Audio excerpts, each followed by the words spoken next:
വെളിച്ചപ്പൂവിന് തപസിരുന്നു താമരപ്പെണ്ണ്.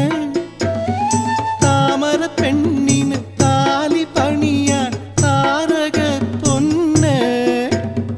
പൊന്നുരുക്കി പൊന്നുരുക്കി പൂനിലാവാക്കി. എന്നിട്ടും മാനത്തെ മുത്തുക്കുടത്തിന്റെ കണ്ണു തുറന്നീല.